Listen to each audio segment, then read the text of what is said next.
welcome to my studio. Today we're working on our frosted tulle wreath. This is really inexpensive to make. It's a lot of fun. It's simple and there's so much you can do. You can even add the little fairy lights, which we have at miriamjoy.com, to give it that extra holiday sparkle. Let's get started.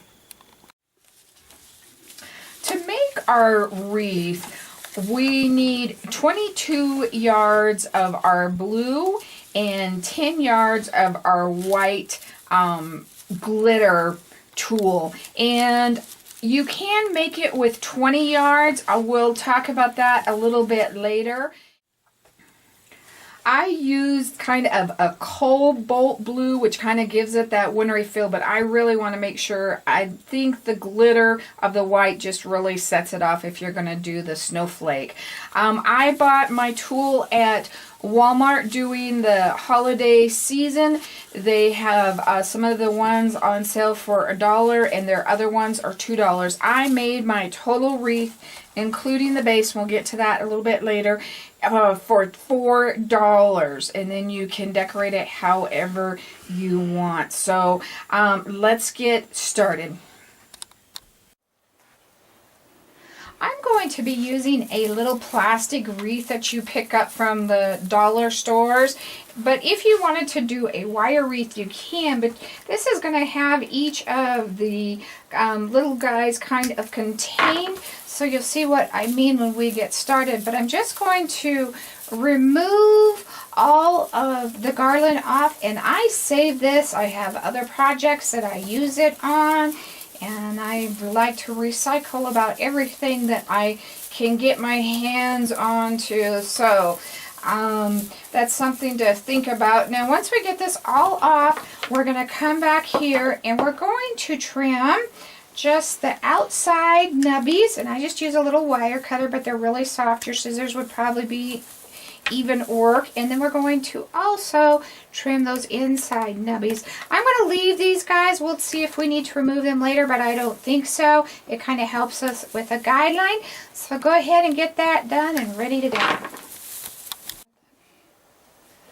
Once you have this all cleaned off, we have 16 of these little ones on the outside, and we need 3 in each size, in each square. So we're going to do these 12 inches, a foot apart, and we're going to cut 48 of them out. And the fastest way to do this is with a paper cutter. Just be very careful not to cut yourself. And once we've got these all cut, we're going to just simply fold these in half. Try and keep your ends as straight as you can so you don't have to trim anything and they look nice and good going on.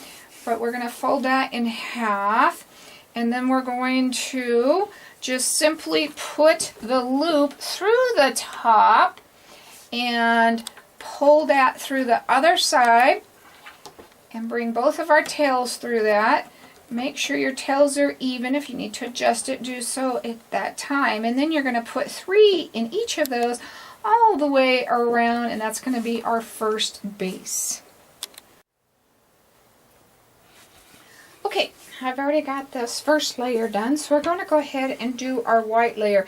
And to really make this wreath, you need the white glitter. There's just no exceptions for that. So we're going to now do 10 inches, and we have 16, and we're going to do 2 in each one. So we're going to do a total of 32 of these.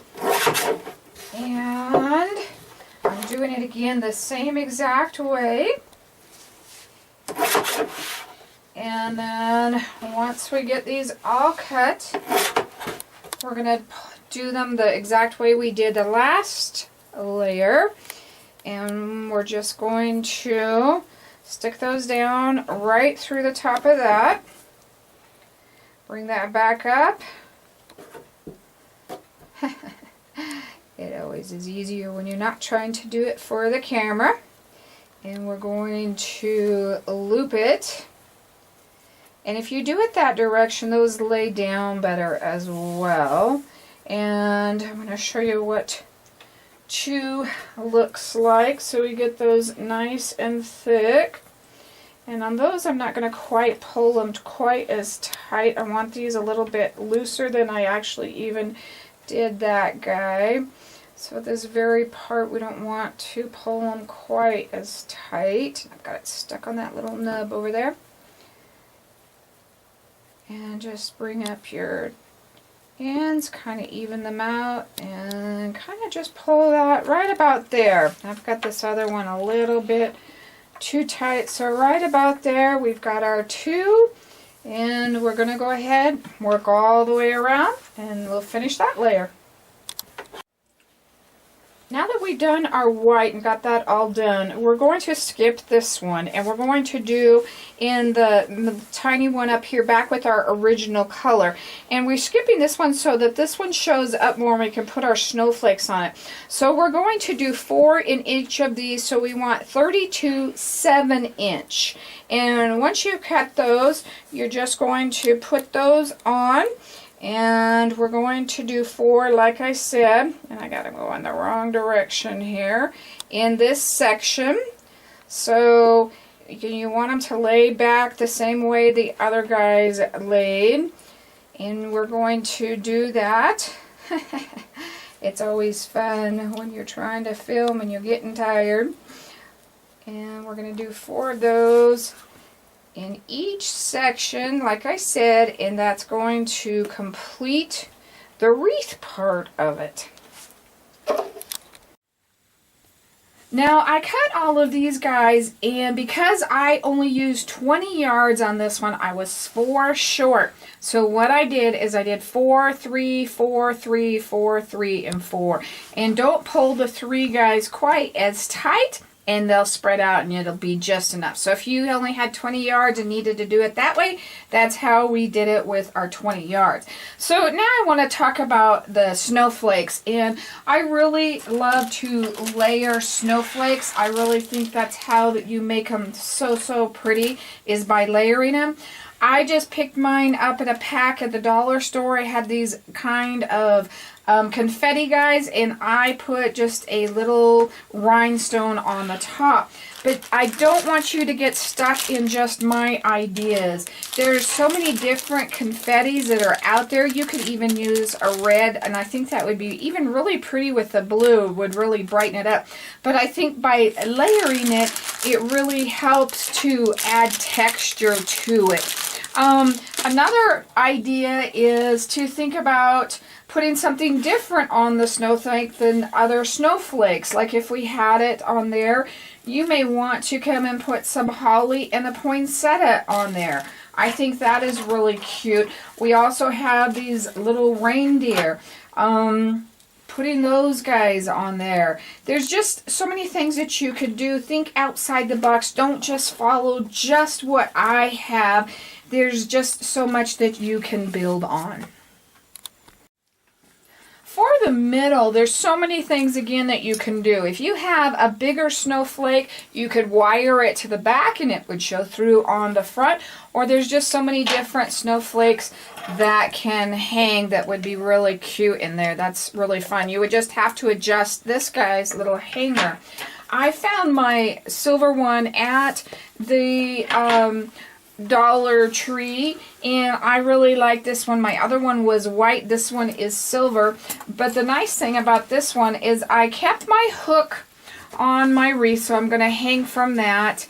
But this just happened to fit right over that, and I'm just going to hot glue that guy right into place, just right around the sides. You could tie it in a knot however you wanted, but that hangs perfectly right there. So once we put him on, hot glue him in place, we're simply going to hot glue our, and if you turn it to low temp, it would probably be just fine and probably keep from burning you.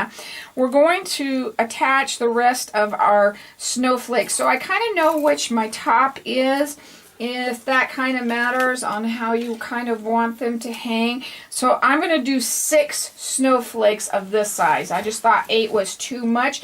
So I'm going to start with the 2 across from each other. And you may want to start that way. You may think that's the way they should be.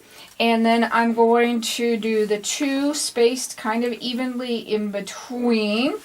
And the 2 at the bottom.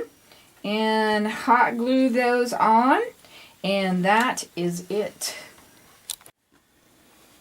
Well, that was a lot of fun, real simple, real inexpensive. I hope you really enjoyed that. I wanted to also tell you, you can also use this as a centerpiece. You don't have to use this as a wreath hanging on the door. It makes a really, really nice centerpiece. So that's something else to think about when you're making yours. Isn't that just perfect for that little guy?